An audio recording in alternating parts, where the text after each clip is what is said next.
The shoulder stand on the rings is different from the blocks or the parallel bars because the balance is different. So this is something you have to understand. If you're on an unstable surface, you're balancing, the balance reflex system that you use is different from the reflex system on a hard surface. It's like balancing on a rail and balancing on a slack line. It's two different things, because when you are on a stable surface, you try to balance yourself out on top of the object. But if you're on an unstable surface, like the rings or the slack line, you try to balance the object below you so you stay in balance and don't fall, which means I want to move very little, I want to move the rings. So I have to stay active with my arms, yeah, doing active motion and rebalancing the rings under me. The progressions are very similar, or are actually the same, like on the shoulder stand on parallel bars. Yeah, you go tuck, flat back tuck, straddle straight.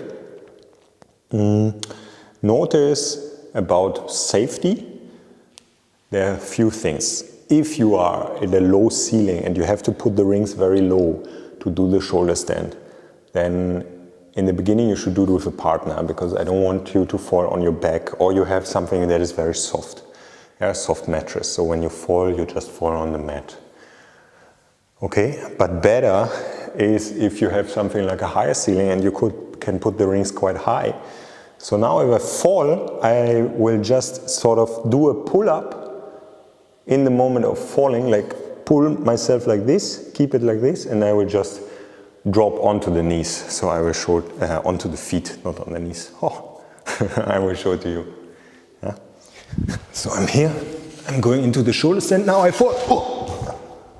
Yeah, and I just grabbed the bar, held tight, and you see, you saw nothing happen. I just landed on my feet. So that's very nice. In this sense, it's actually, I would say, it's less dangerous than the shoulder stand on the blocks. Also later, when you go into a straddle version, you can actually not fall, because your legs will be here and you will just touch the straps.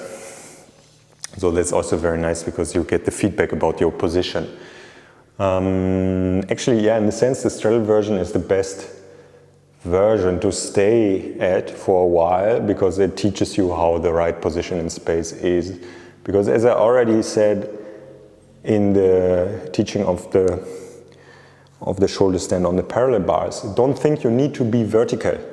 You need to be a bit diagonal in space, because your shoulders are in front of your hands and your hand is your support point. So your feet need to stay a bit back on the other side to rebalance yourself. People that think about becoming straight vertical line from shoulder to the feet, they fall. It's impossible. Yeah? There is a straight line from the shoulders to the feet in the full version, but it's diagonally in space. So this you have to understand. Otherwise you will never be able to hold a nice open hip shoulder stand. Okay, so I will now show tuck, flat back tuck, straddle, straight.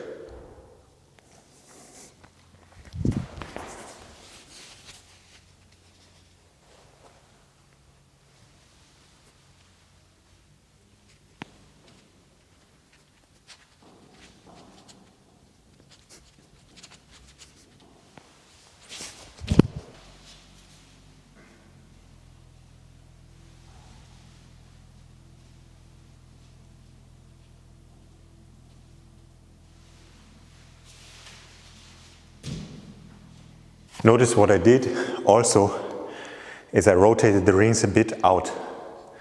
In the beginning you don't have to do this. You can keep the rings slightly in, have more contact here, lean a bit more onto the rings.